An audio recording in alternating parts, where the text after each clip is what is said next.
Ok, bien. Alors nous reprenons nos travaux, comme on dit, et nous avons donc une session de 3 intervenants. Pascal Béguin, qui est professeur à Lyon 2, Francisco Duarte Di Chico, professeur à Rio de Janeiro, et Christian Dutertre. Maintenant, il est professeur à Belo Horizonte, ça fait plus chic, et également directeur scientifique de Athénis. Alors, ça sera dans cet ordre-là. On commence avec Pascal, on enchaînera avec Chico et on terminera avec Christian. Et puis ensuite, on aura donc le moyen de revenir sur une discussion d'ensemble. Pascal, c'est à toi.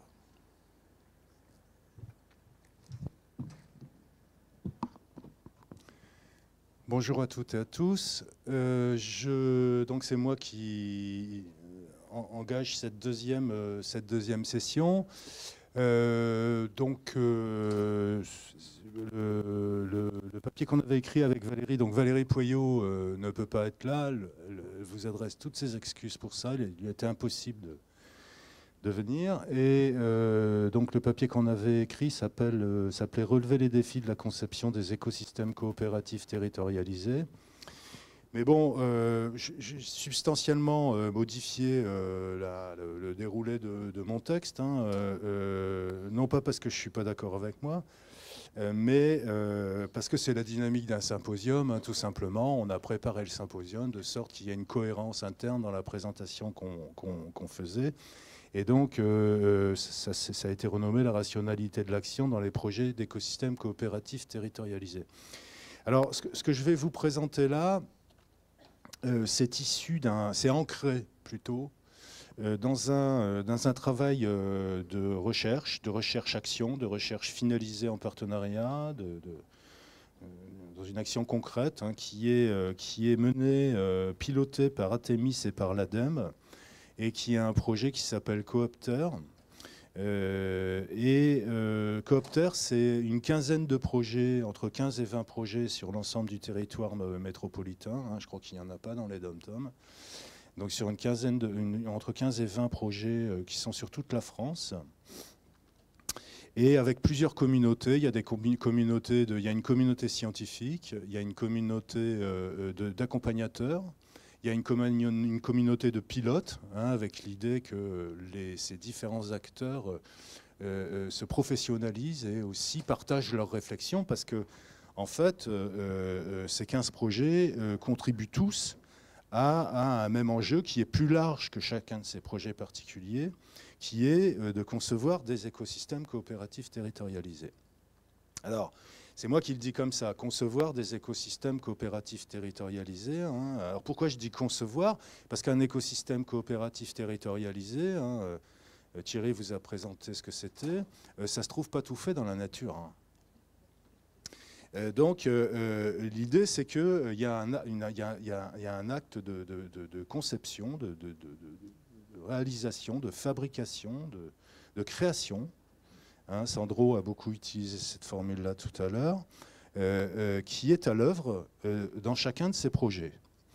Et l'idée centrale, c'est de documenter la conception de ces écosystèmes coopératifs territorialisés avec une grille de lecture qui est issue des sciences de la conception, et en particulier une grille de lecture qui est celle de nos réflexions communes, qui sont celles de la conduite de projet telle qu'elle a été développée dans le champ de l'ergonomie, et puis sur la base d'un certain nombre de travaux qu'on a réalisés à Lyon avec Valérie, donc dans le champ des liens entre travail et développement durable, parce que ça fait quand même une bonne quinzaine d'années qu'on travaille sur cette question-là. Alors je voudrais bien d'abord reprendre cette idée, une première idée dans l'intro, c'est que c'est pas une rationalité nouvelle pour l'ergonomie de s'interroger sur ce changement dans les manières de concevoir dont François parlait dans son introduction. Hein, un profond changement dans les manières de concevoir. C'est pas une rationalité nouvelle, hein, pour l'ergonomie, c'est même une question programmatique, hein, dans le champ de l'ergonomie. Ceux qui me connaissent savent que je suis assez obsessionnel sur la question de la conduite de projet, mais ça vient de mon histoire, parce que comme mon premier emploi a été de travailler à la chaîne, j'ai jamais compris l'ergonomie comme une discipline qui avait pour finalité de comprendre quelles étaient les difficultés qui étaient vécues par les opérateurs, les opératrices, les hommes, les femmes qui travaillent à la chaîne. Je savais ce que c'était. Pour moi, l'objectif de l'ergonomie, c'est de remplacer le travail à la chaîne. Donc c'est concevoir d'autres formes de travail que le travail à la chaîne. Et quand j'ai pris connaissance de l'ergonomie au CNAM, l'équipe au Conservatoire national des arts et métiers travaillait déjà sur la conception. Je n'ai pas trouvé cette question, j'ai pas inventé cette question-là, je l'ai trouvée dans la discipline. Et en particulier, il y avait pour moi deux auteurs qui sont des auteurs qui étaient en train de travailler concrètement cette question-là. C'était d'abord François Danielou. François avait fait une série d'interventions dans la chimie et dans des dynamiques de conception. Theroux et Pansky avaient déjà publié avant un texte célèbre qui s'appelle « Le paradoxe de l'ergonomie de conception ». Ça, c'était en 80, Chico côté de moi, c'était en 80 combien 86. Heureusement qu'il y a des ergonomes dans les salles. Et François venait de finir une série d'interventions dans le secteur de la chimie, et il publie un texte dans le travail humain où il nous dit finalement, vous savez, si vous voulez vraiment aller dans des dynamiques de conception, il faut quand même que vous compreniez que tout n'est pas possible. Hein. Le processus de conception, c'est un cadre organisationnel et temporel qui conditionne la prise en compte du facteur humain et des conditions de travail. On est obligé de tenir compte de cette réalité-là. Et quelques mois plus tard, Leonardo Pansky, au congrès de la CELF d'ailleurs, en 1991 à Montréal, publie un très court texte, très tonique, qui est pour moi une réponse à ce que disait François Danielou et ce que Pansky nous dit. Oui, c'est vrai, les ergonomes ne connaissent pas ce que c'est que la réalité des processus de conception. Ils connaissent bien mieux maintenant, on était en 91, hein, 90 je crois. Donc François a raison, mais attention. Attention, parce que la conception dans ses formes actuelles n'a pas été pensée pour prendre effectivement en compte le travail des hommes et des femmes dans les ateliers et les bureaux. Et donc, ce qu'ils nous disent tous les deux, c'est que, eh bien, en réalité, il nous faut concevoir la conception. Il nous faut développer des concepts, des méthodes et des pratiques qui visent à concevoir des systèmes de travail qui sont plus favorables au travail et aux travailleurs. Donc on est dans quelque chose qui est, pour moi, programmatique. Et de nombreux travaux ont été réalisés dans cette perspective-là. Moi, j'y ai participé à ma hauteur. Chico, il y a Francisco Duarte, professeur Francisco Duarte de l'Université fédérale de Rio de Janeiro, il y a participé aussi. Alain Garrigou a fait des choses dans cette perspective-là et bien d'autres. Alors, ce qu'on découvre maintenant, c'est qu'il nous faut remettre ces travaux sur la table de travail.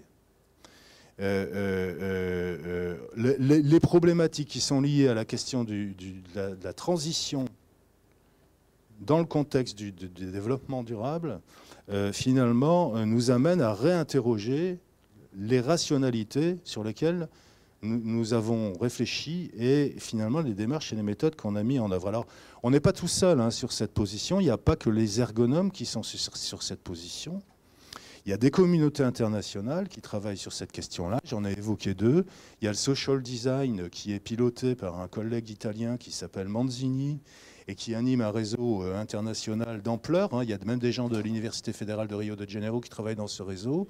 Et il y a un deuxième réseau qui est dirigé par quelqu'un qui s'appelle Irwin, qui s'appelle Transitional Design, et qui, eux aussi, sont sur cette hypothèse de fond, qui est que si on veut relever les défis de la conception dans le contexte des transitions, il nous faut changer nos manières de concevoir.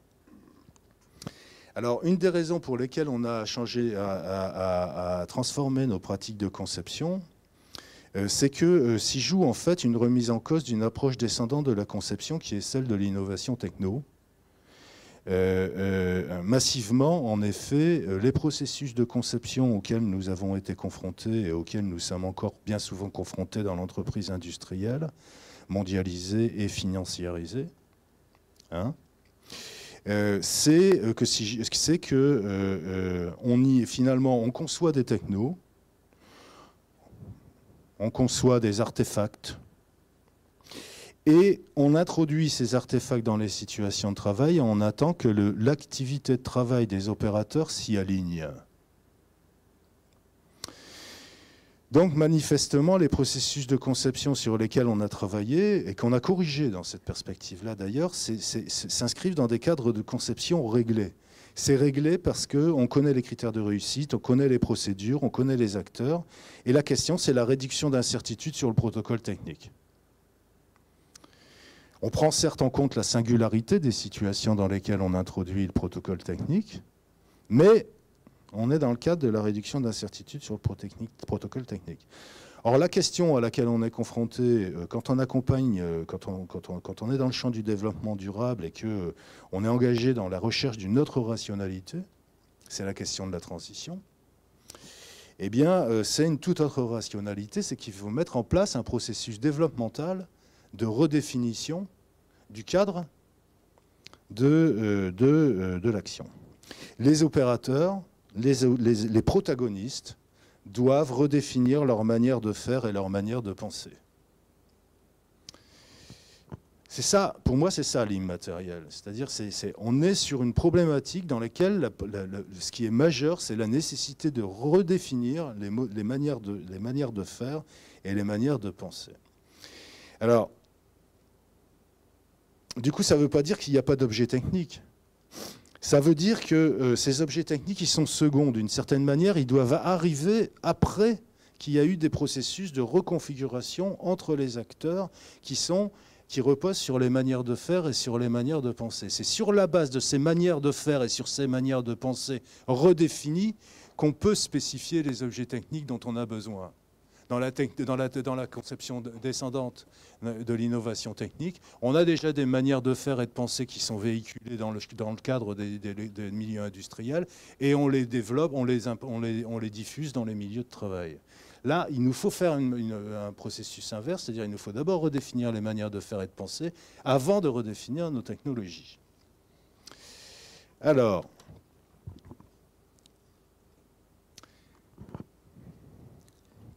donc cet impact, cette transformation à laquelle on est confronté, de mon point de vue, massive, et ça appelle à revisiter notre rationalité d'action dans la conception. Alors qu'est-ce que c'est que cette histoire de rationalité de l'action ? Je vous ai fait un petit schéma là, qui est la manière dont moi j'appréhende la chose, c'est-à-dire qu'on a, il y a au moins 4 dimensions, plus une. D'abord, il y a une vision relative à ce que ça pourrait ou ce que ça devrait être. Il y a une impulsion. On n'y va pas comme ça, sans rien. On a déjà quelque chose qui est ce que moi j'appellerais une cellule germinative. Et cette cellule germinative, l'économie de la fonctionnalité, de la coopération, nous apporte des repères ici. La doctrine de l'EFC, qui est une doctrine très intéressante, hein, mais en tout cas qui est en travail dans les projets de cooptères que j'évoquais tout à l'heure. Donc il y a une vision à avoir. On a aussi une théorie du changement. Quelle est notre théorie du changement ? Je donne un exemple là sur l'intermédiation. Ce que je veux dire, c'est très important que des acteurs qui veulent s'engager dans une transition puissent découvrir qu'ailleurs on a fait ça, on a fait quelque chose, et que ça c'est inspirant d'une certaine manière. Ça leur dit quelque chose de ce qui est possible, du champ des possibles. Ça leur dit pas seulement ça, ça leur dit aussi, quand on travaille avec eux, sur cette question de l'intermédiation, ça leur dit aussi quelque chose de nous, comment on est. C'est-à-dire, on n'est pas comme les gens qu'on a été voir, nous, comment on est. Donc ça outille les acteurs sur ce qu'ils sont. On ne peut pas se développer en imitant. On ne peut pas se développer en imitant. Hein, le troisième point, c'est une posture, un état d'esprit, une certaine manière de faire avec les protagonistes avec lesquels on interagit. Et j'ai marqué prendre soin. Oui, ça veut dire prendre soin de l'activité de travail. Ça veut dire prendre soin des protagonistes aussi, parce qu'ils sont très fragiles. Sandro a évoqué ce point-là tout à l'heure. J'y reviendrai, moi, dans ma conférence plénière, parce que c'est quelque chose de massif, parce qu'on ne sait pas l'histoire qu'on est en train d'écrire. On quitte nos certitudes et on ne sait pas l'histoire dans laquelle l'histoire qu'on est en train d'écrire. On ne sait pas la fin de l'histoire. Donc c'est risqué pour les gens. C'est risqué. Et donc ça, du coup, il y a une certaine manière d'être bienveillant, d'être avec autrui. Et puis, il y a évidemment des méthodes. Hein. Par exemple, moi, j'ai publié quelques trucs sur la simulation, par exemple, et aujourd'hui, je suis interrogatif sur la question de la simulation. Je suis plutôt sur des formes je milite plutôt de passer par des formes d'expérimentation concrète qui engagent les acteurs sur la base de leur activité, plutôt que de chercher à mettre en place des transpositions à des fins de simulation qui obligent les acteurs à passer par des dimensions cognitives, mais qui les amènent à dire des choses qu'ils ne savent pas dire ou qu'ils ne peuvent pas dire. Donc ça me réinterroge beaucoup sur mes méthodes. Et puis il y a un cinquième point, je disais 4+1, il y a des arrière-plans épistémologiques, alors c'est peut-être un peu plus pour les chercheurs, mais du coup qu'est-ce que ça veut dire comme type d'action ? Moi j'y réfléchis en tant qu'universitaire bien évidemment, donc nous on dit qu'on fait de la recherche finalisée en partenariat. On se bat toute la journée pour expliquer le type de recherche qu'on fait. Mais j'imagine que ça veut dire aussi des choses du point de vue du conseil, et peut-être que vous en avez eu un exemple tout à l'heure à travers la question qui a été posée sur l'accompagnement. Voilà, donc il y a une dimension supplémentaire ici qui est la nature des arrière-plans sur la manière dont on s'engage en fait dans ces questions-là. Là aussi, j'y reviendrai dans ma plénière. Alors,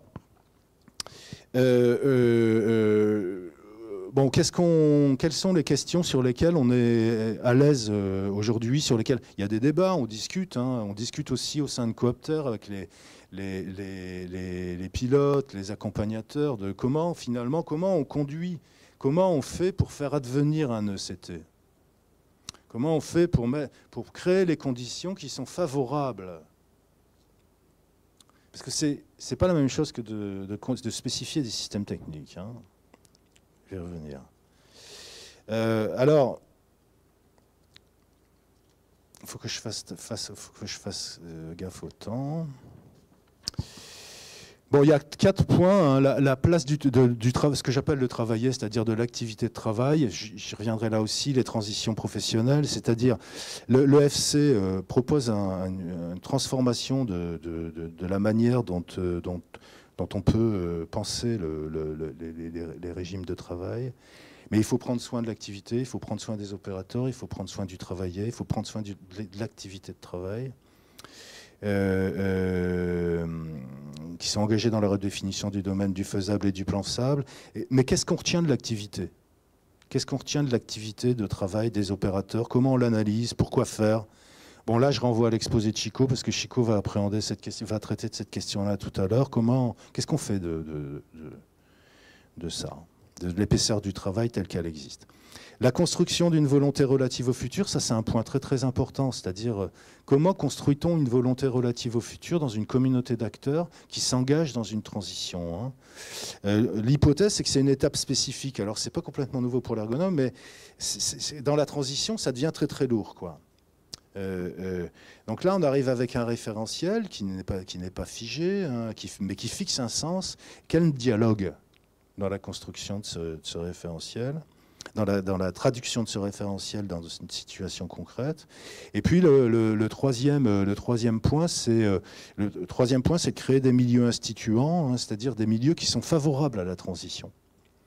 Donc là, je vous renvoie là à mon papier. Il y a des propositions qui sont faites sur la conception pas à pas, sur l'importance de la réflexivité, effectivement, qui a déjà été soulignée, que nous, on regarde comme un processus de valuation, c'est-à-dire durant lequel les acteurs donnent de la valeur à ce qu'ils ont vécu comme expérience, pour continuer, pour faire le pas d'après. La question de l'inclusion et d'un développement qui est... On associe de plus en plus de protagonistes au projet, à la démarche qu'on met en œuvre, Thierry l'a évoqué. Et puis, protéger les acteurs, c'est aussi une problématique de la conduite de projet, c'est-à-dire qu'il faut créer des lieux, des milieux qui sont, par exemple, des milieux où on peut dire « je ne sais pas ». Pas facile pour les gens de dire « je ne sais pas ». N'importe qui ne peut pas dire « je ne sais pas ».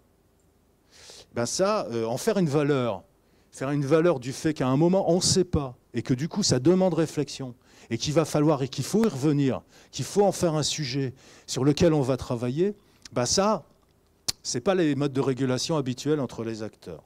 J'ai encore combien de temps ? C'est vrai ? très vite. Mais il y a 4 choses qu'on n'arrive pas, qui sont très très difficiles et qui nous remettent en cause sur notre rationalité d'action. La première, c'est la question territoriale.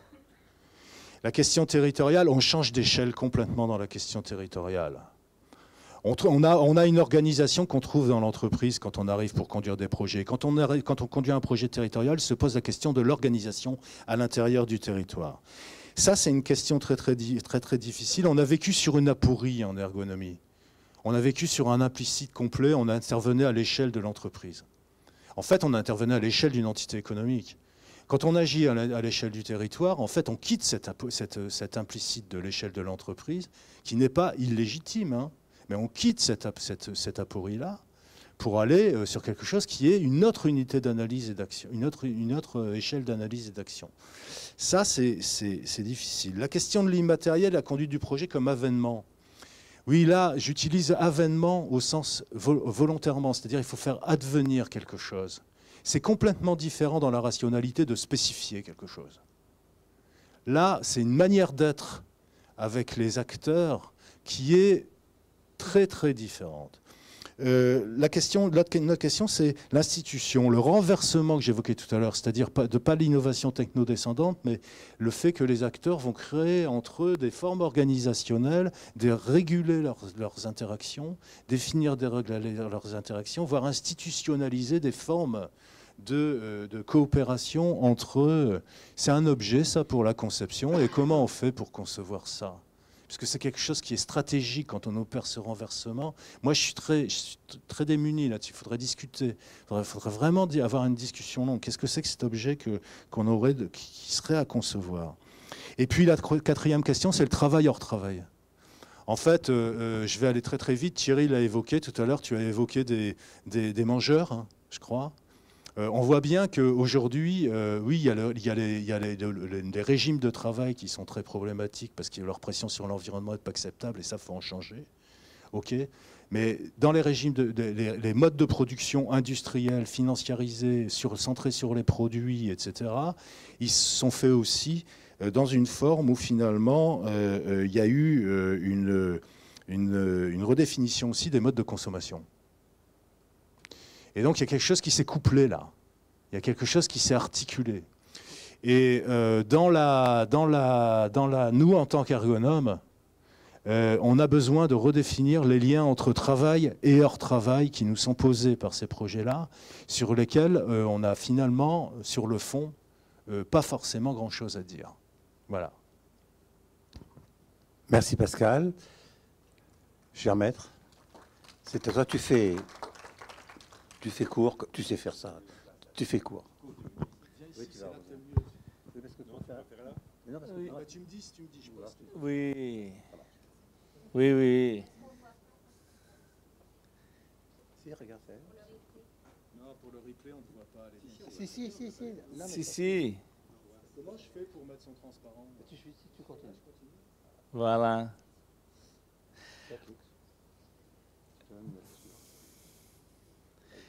Bon, bonjour.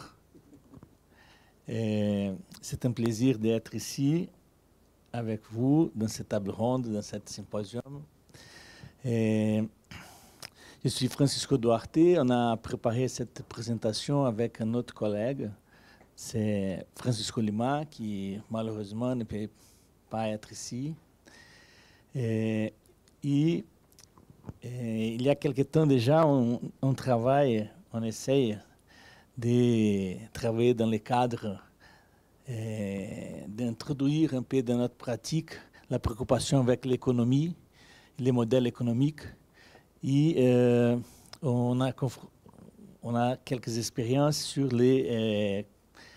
on essaye de constituer aussi des écosystèmes coopératifs dans l'alimentation. Et nous sommes confrontés à des questions qui ont été posées ici, comme par exemple le changement de notre intervention et le temps d'accompagnement, que ça ne s'arrête jamais. Et oui, il faut reconcevoir la conception, réfléchir sur comment constituer un cadre d'organisation pour penser aux écosystèmes avec plusieurs acteurs, des acteurs hétérogènes. Mais de nos expériences, on a quand même pensé quel est le rôle de l'analyse du travail dans ces projets. Donc,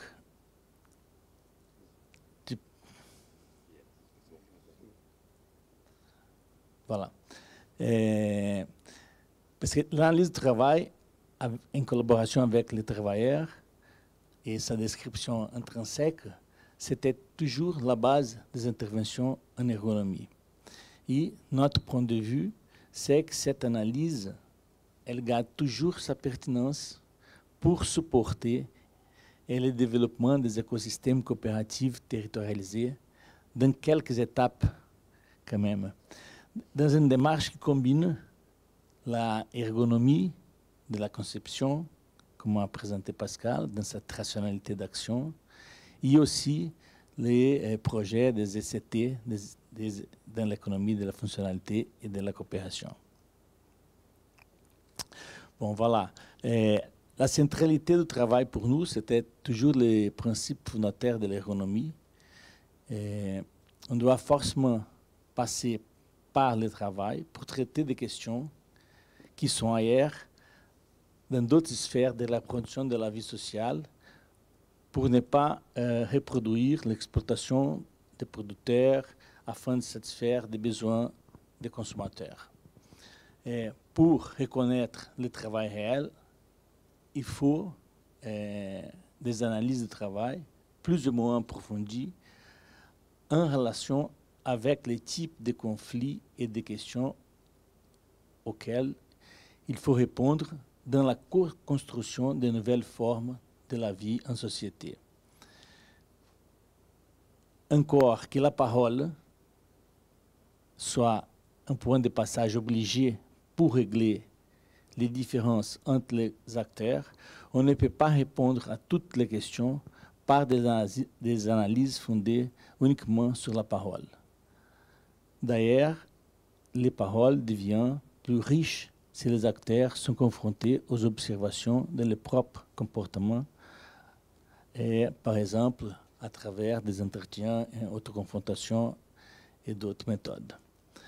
Comprendre et agir sur les relations intersubjectives sont d'autant plus effectives quand on réussit à approfondir les différences, les styles, des manières de faire de chacun pour développer les dimensions immatérielles du travail, comme la santé, les compétences, la confiance, la pertinence.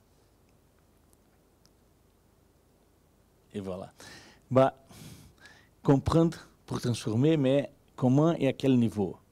On a des disciplines qui sont très proches, comme la psychodynamique, la clinique du travail, et avec des façons de faire différentes.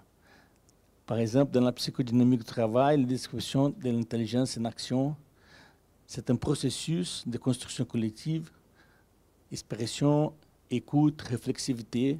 Les vécus subjectifs du travail ne sont accessibles que par la parole.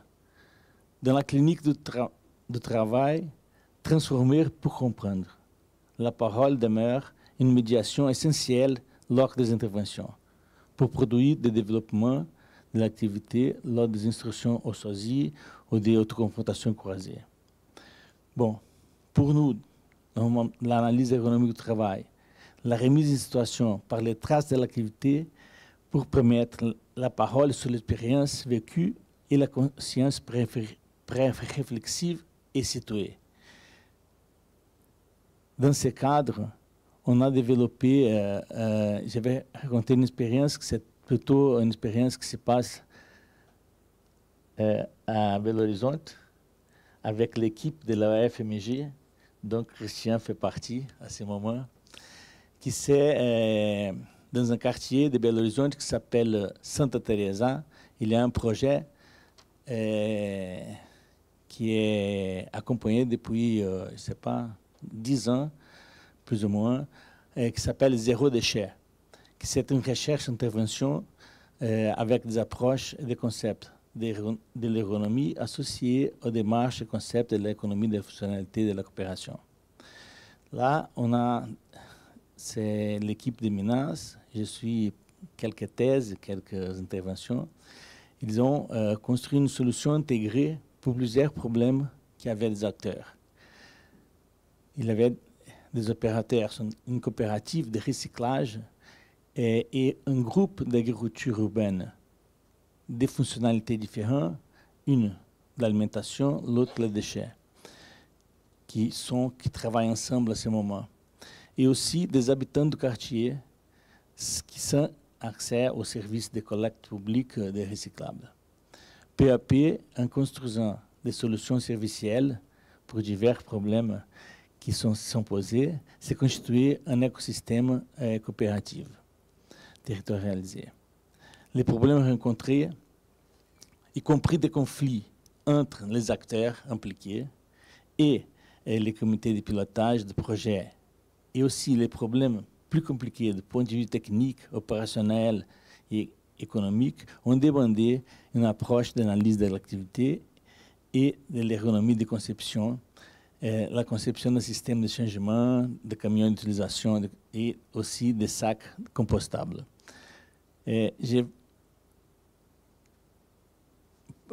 ici un exemple, je ne vais pas trop développer, mais c'est pour dire qu'il y avait, par exemple, 5 heures de travail interrompu, 53 seaux hygiénisés, 40% du temps. C'est la population qui a mené les poubelles, les charges, voilà. 45 kilos de matière organique traitée.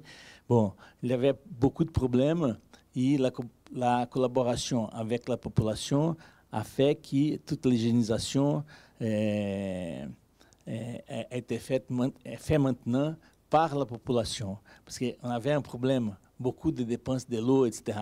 Bon, cet exemple et d'autres on a pu avancer à partir des analyses qui ont été faites. Bon, pour finir, un retour sur la place de l'analyse de l'activité et les rôles du projet dans l'intervention avec des périmètres élargis. On sort des périmètres de l'entreprise, on a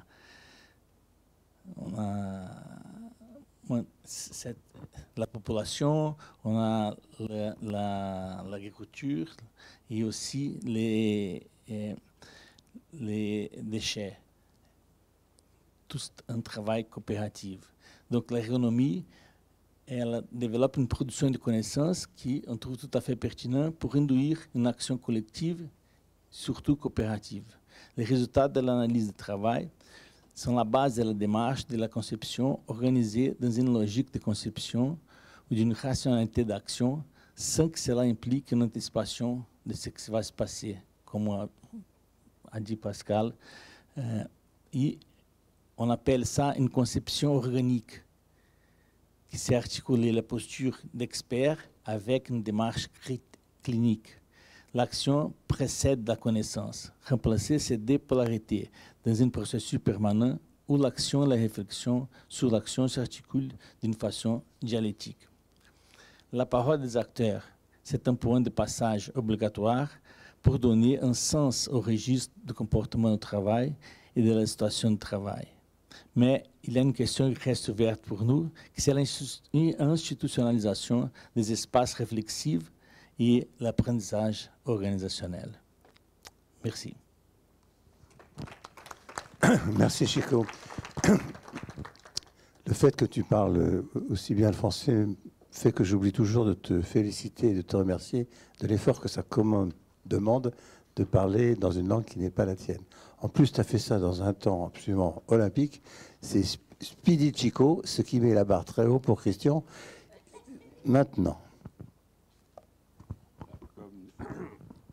Comme nous étions engagés à essayer de tenir un temps de discussion, je vois que le temps est jusqu'à 5 heures, non? D'accord. Okay. Ouais, d'essayer d'avoir au moins 3/4 d'heure de discussion. Donc j'ai essayé de tenir en 10 minutes, ce qui est extrêmement difficile pour moi, mais je vais y revenir. Le sujet que j'aimerais traiter avec vous, c'est le fait que derrière nos échanges, en fait, il y a un arrière-fond économique qui est posé. Alors, on ne peut pas développer cet arrière-fond économique, mais j'aimerais insister sur quelques éléments clés que les uns et les autres, soit ce matin, soit cet après-midi, nous avons abordés, et qui, de mon point de vue, changent la matérialité du travail, c'est-à-dire le travail réel. Alors, dans ces éléments-là, si vous voulez, il y a ce que j'appelle des structurations, des mutations structurelles qui émergent à partir des années 80. J'appelle ça des mutations structurelles au sens où ce sont des mutations qui sont relativement indépendantes de la volonté des hommes, voire même de la volonté des politiques. C'est des choses qui traversent nos sociétés, en France, au Brésil ou ailleurs, et qui correspondent à des évolutions sur lesquelles je ne vais pas revenir, mais qui sont des évolutions qui ne nous permettent pas de revenir en arrière. Et la question écologique, elle se pose dans un cadre qui n'est pas le cadre des dynamiques économiques des années 60, 70, 80. Elle se passe dans un cadre qui a changé. Donc si on ne prend pas en compte, en dehors de la question écologique, l'évolution de cet arrière-plan économique, il y a beaucoup de chances qu'on reste dans une relative incapacité d'agir. Alors, il y en a 5, mais je ne vais pas revenir sur les 5, je vais revenir sur 2 qui ont été évoqués ici même, notamment la question de la spécificité du travail liée à la spécificité des services. Qu'est-ce qui se passe lorsque les services deviennent des activités motrices de la dynamique économique en France comme ailleurs? Même en Chine aujourd'hui, oui, même en Chine aujourd'hui, les activités de services sont plus importantes que les activités manufacturières ou les activités agricoles. Qu'est-ce que ça change? Premier point. Deuxième point, beaucoup d'entre nous, nous avons évoqué le fait que les ressources immatérielles sont devenues des ressources stratégiques. Alors, les ressources immatérielles, elles ont toujours existé. La question de la confiance a toujours existé. La question des compétences a toujours existé. La question de la qualité de l'organisation, de sa pertinence a toujours existé. La question de la santé, on en parlait ce matin, ça a toujours existé. Mais qu'est-ce qui fait que ces ressources immatérielles deviennent des ressources stratégiques spécifiques? Parce que depuis les années fin des années 80-90, en réalité, la dépense d'investissement des entreprises comme des institutions publiques, les dépenses d'investissement, c'est-à-dire les investissements qui concernent l'avenir, concernent fondamentalement des investissements immatériels et pas des investissements matériels. Qu'est-ce qui se passe derrière? Pourquoi le fait que les ressources immatérielles deviennent stratégiques modifie le travail et en quoi ça modifie le travail? Et après, je reviendrai sur un troisième point. J'ai dit 2, en fait, je vais en revenir à un troisième qu'a évoqué Alain ce matin en disant la question des externalités, c'est un point absolument essentiel. Il faut instruire, je crois que c'était ça ton expression, il faut instruire les externalités. Je partage complètement ton point de vue. Mais du coup, comment on est en capacité d'internaliser les externalités? Parce que soit on est dans une phase où on va penser que... Alors, il y a une phase, une orientation économique qui est de marchandiser les externalités, c'est ce qu'on appelle les services écosystémiques. On essaye d'évaluer financièrement les méfaits ou les effets réparateurs des externalités négatives écologiques pour leur donner un prix. Et à ce moment-là, on marchandise les enjeux de régulation écologique. Soit on rentre dans une logique de... on aide certaines actions ou on réprime certaines actions. À ce moment-là, c'est l'État qui agit sur les formes de régulation. Soit, et c'est la position que nous défendons au sein de cette communauté qui réfléchit à l'économie de la fonctionnalité de la coopération, on essaye d'endogéniser dans la dynamique économique les enjeux écologiques, et donc on essaye d'endogéniser ce qu'on appelle, on internalise une partie des externalités, c'est-à-dire on les prend en charge dans la dynamique économique. Alors, très rapidement, ce qui change avec les services par rapport à une activité industrielle, manufacturière ou agricole classique, c'est que dans l'activité de service, vous avez d'abord une coproduction du service. Tout service est coproduit. Alors, il peut être produit dans des temps séparés, mais il est toujours coproduit. Quel qu'il soit, le service est coproduit. Cela veut dire qu'il engage dans l'activité de travail de ceux qui sont salariés un rapport avec l'activité, certains appellent ça une activité de travail, moi je ne dirais pas que c'est une activité de travail, mais c'est une activité contributive des bénéficiaires des services. Comment s'opère cette coproduction? Qu'est-ce qu'on fait faire aux autres? Qu'est-ce qu'on fait faire soi-même lorsqu'on est dans une activité de service? C'est une question tout le temps en débat, jamais stabilisée, tout le temps en discussion. Deuxième point, cette coproduction dans les services, quels qu'ils soient, repose à des moments, pas tout le temps, mais à des moments où il y a une interface entre les prestataires de services et les bénéficiaires des services, c'est-à-dire que s'instaure une relation de service entre les prestataires et les bénéficiaires. Et cette relation, par exemple là on est en relation, cette relation, elle mobilise la subjectivité des deux acteurs et l'intersubjectivité des acteurs. Et en fonction de la qualité de la relation de service, alors en fonction de la façon dont on prend soin, ce que disait juste avant moi Pascal, la façon dont on prend soin de ces relations intersubjectives, on a des effets sur la qualité des services, sur leur pertinence, ou au contraire, sur le fait qu'un certain nombre d'éléments vont détruire de la valeur. Il y a des effets très importants. En d'autres termes, l'intersubjectivité a des effets de qualité et de productivité sur la dynamique du service. Et troisième point à avoir en tête, c'est que le service pose des problèmes d'accessibilité. Alors on pense immédiatement à l'accessibilité monétaire, c'est-à-dire la capacité de la solvabilité, si vous voulez, des personnes lorsqu'elles achètent un bien ou un service. Mais ça, c'est à la base qui existe aussi, mais c'est largement insuffisant. En fait, tout service, et on le voit bien dans l'organisation de ce colloque, pose des problèmes d'accessibilité temporelle. Il faut se dégager du temps pour être là. Et en même temps, il faut synchroniser les temps des bénéficiaires et des prestataires. Si vous arrivez en retard au cinéma, ça ne fait pas la même chose que si vous êtes à l'heure au début de la séance. Deuxième point, vous avez des problèmes géonomiques, c'est-à-dire des problèmes de transport et de franchissement de distance, on le voit bien ici, des problèmes de franchissement de distance, de sécurité de cette distance, de la franchissement de la distance, et de coûts que représente le franchissement de la distance. Troisièmement, vous avez des problèmes d'accessibilité culturelle. Le service, c'est toujours une promesse. Ce colloque est une promesse. Mais qu'en est-il de la compréhension que l'on a de cette promesse? Quelle représentation nous faisons comme bénéficiaires de la promesse des prestataires? Quatrième point, toute personne qui accède au service est engagée dans on va dire, des équipements socio-techniques. C'est à la fois des équipements techniques comme l'ordinateur, nos téléphones portables ou autres, mais également des compétences de la capacité de mobiliser ces outils dans des situations de service. Ces quatre conditions d'accessibilité sont des conditions d'accessibilité qui concernent, qui interpellent constamment la question du travail réel. Parce que la présence des bénéficiaires dans le mouvement du service fait que les arbitrages qui vont être faits par les opérateurs, ce que vous appelez opérateurs généralement, par les travailleurs, disons les choses de manière plus générale, les arbitrages en temps réel vont se faire en lien avec les enjeux d'accessibilité et pas seulement en lien avec les enjeux de qualité ou d'efficacité. Vous voyez qu'ici, en réalité, nous sommes dans une situation où le travail réel, finalement, est amené à se poser, les travailleurs, est amené à se poser les conditions d'accessibilité des bénéficiaires et que toutes les conditions d'accessibilité, ce que j'appelle les contraintes d'accessibilité, sont toujours situées territorialement. Toujours situées territorialement. En fonction des bassins de vie, en fonction de ce que j'appelle des échelles, ce que j'appelle les bassins d'économie fonctionnelle. Par exemple, tout à l'heure, on a appelé le système alimentaire. C'est quoi le système alimentaire? On voit bien qu'il y a une échelle territoriale à partir de laquelle les enjeux alimentaires peuvent être résolus.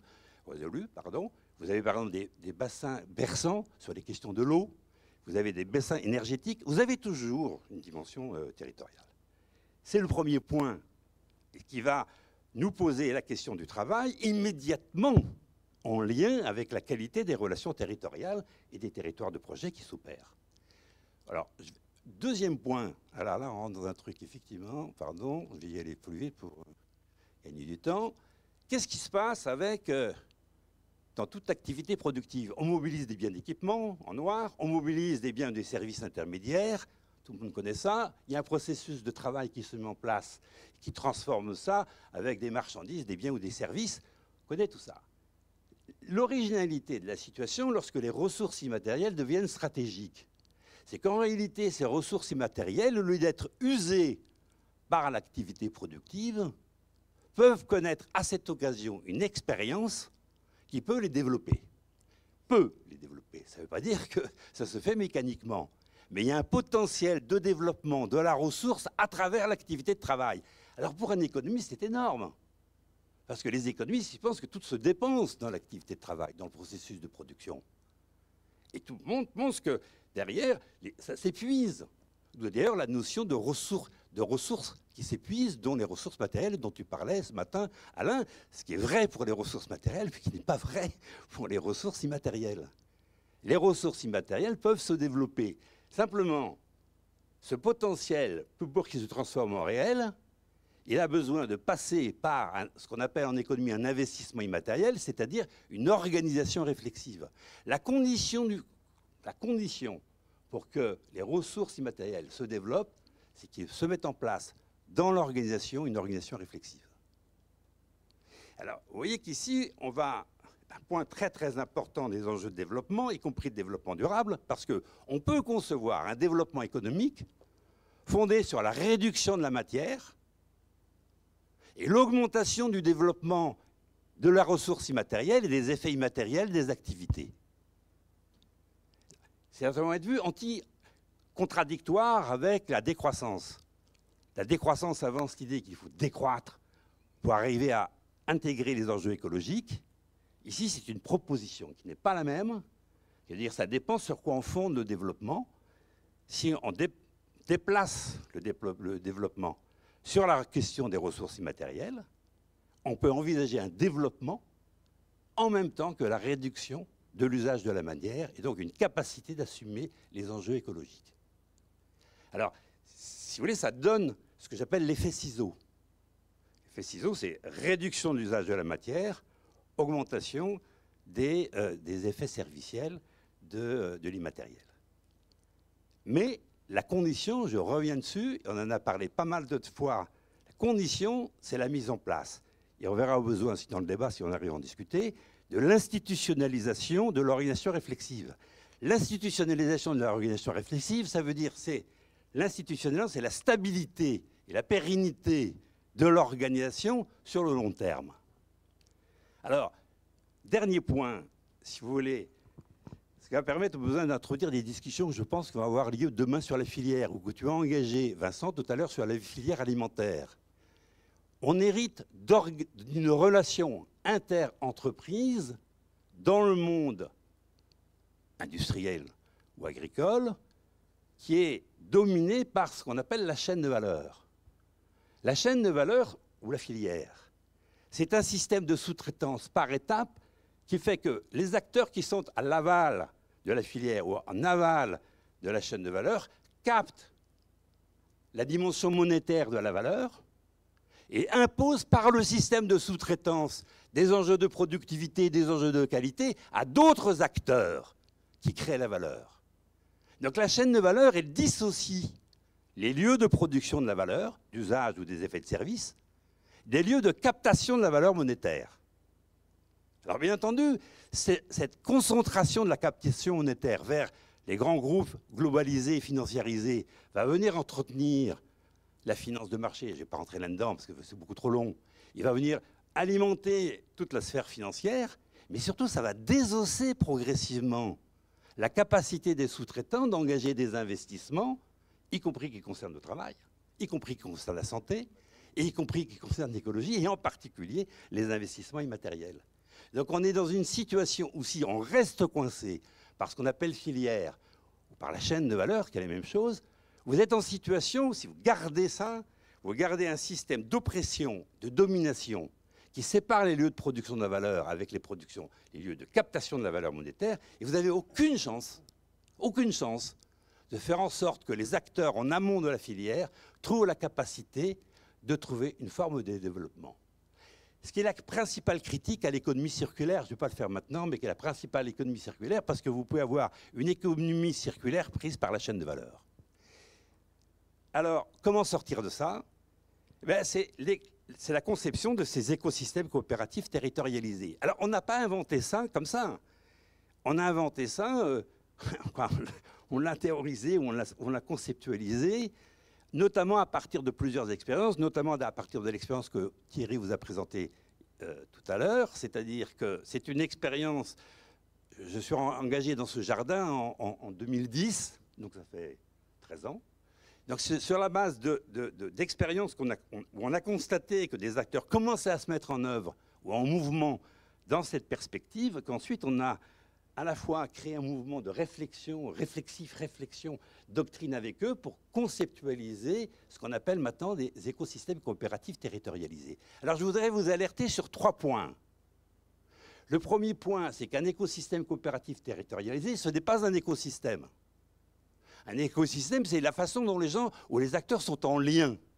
Mais les liens, les liaisons, les relations, elles sont multiples. L'écosystème coopératif, c'est parmi tous ces acteurs qui sont en lien, quels sont ceux qui sont d'accord pour coopérer? Coopérer, c'est sortir du marché, c'est sortir de la concurrence. Et donc, c'est inventer des nouvelles règles d'articulation entre acteurs sur d'autres bases, notamment à la base de la coopération. Tous les acteurs ne sont pas d'accord pour sortir du marché dans l'écosystème. Même ils sont très peu nombreux au début. Ne mélangez pas écosystème tout court, c'est-à-dire tous les acteurs qui sont en lien, avec un écosystème coopératif territorialisé. Deuxième dimension, cette coopération s'étend aux bénéficiaires. Alors Thierry n'a pas émis, mais bon, on était court, mais ce qui est intéressant aussi de ce qu'expliquait Thierry tout à l'heure, c'est que ce qu'il appelle les mangeurs, c'est les bénéficiaires, en fait coopèrent à l'activité. Ils font du transport gratuit, ils sont des ambassadeurs gratuits.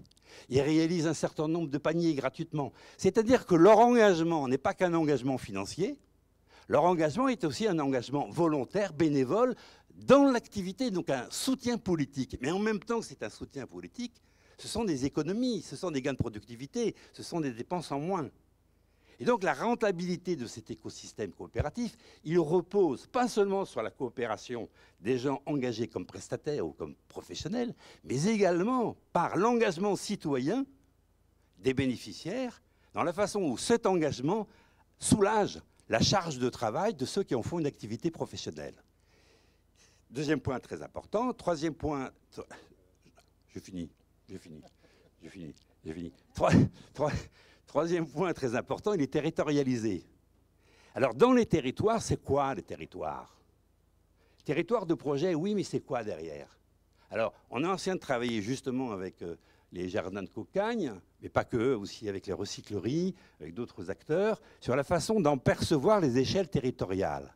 Alors, on a 3 types, en fait, de représentation territoriale. D'abord, le bassin de vie, ce dont on a parlé ce matin à propos de l'alimentaire. Je pense que tu es Vincent confronté à ça aussi dans le PAT, c'est un bassin de vie, c'est-à-dire une façon dont les gens vivent, ont des relations déjà, et où la question de l'engagement subjectif et volontaire et gratuit des bénéficiaires, c'est-à-dire des citoyens, est possible. Bassin de vie. Vous avez des bassins qu'on appelle des bassins fonctionnels, c'est-à-dire ceux qui guident la constitution. Des bassins, c'est par exemple le bassin versant, c'est les interdépendances à propos de l'eau. Effectivement, la qualité de l'eau en amont va déterminer la qualité de l'eau en aval. Donc toute la question ici, c'est la dimension fonctionnelle. C'est en fait la dimension des régulations écologiques deviennent un élément structurant de la question du territoire. Alors que l'autre, ce qui est structurant, c'est la vie des personnes et les relations qu'ils établissent, notamment en engagement citoyen. Et après, le troisième niveau sur lequel on est en train de réfléchir dans un projet européen, qui a la capacité d'introduire sur le plan alimentaire, des échelles territoriales qui permettent de sortir complètement de l'agriculture industrielle, c'est-à-dire d'avoir à disposition l'ensemble des éléments alimentaires nécessaires à la vie. Alors on appelle ça ici des territoires fonctionnels. Ici, notamment sur la base de la question alimentaire, mais on peut le reprendre sur d'autres sujets. Vous avez donc une réflexion à avoir sur les échelles territoriales, mais arrêtez de dire le local, arrêtez de dire l'infranational, ça ne fonctionne pas comme ça, ou plus exactement, on a besoin de caractériser les éléments de constitution de ce qui fait territoire. Il y a plusieurs possibilités. En tout cas, ce n'est pas la dimension institutionnelle qui le fait. C'est-à-dire, ce n'est pas l'héritage des collectivités territoriales et le découpage administratif qui nous donne à voir de la façon dont aujourd'hui les territoires se mettent en mouvement dans le cadre de la transition. Pour terminer, je vais passer celle-là, sinon ça va être trop long. Le point clé, dans tous les domaines, organisation réflexive. Moi, à un moment donné, j'avais envie de dire, faisons l'ergonomie de l'organisation réflexive. Voilà. On est sorti d'une organisation hiérarchisée, taylorisée, sortons de ça. Mettons au cœur la question de la réflexivité et à travers cette réflexivité, vous trouvez, vous, moi, les uns et les autres, la ressource, les sources de financement, les sources d'engagement, les sources de santé qui nous permettent d'affronter l'adversité de la vie. Je vous remercie beaucoup. Merci Christian.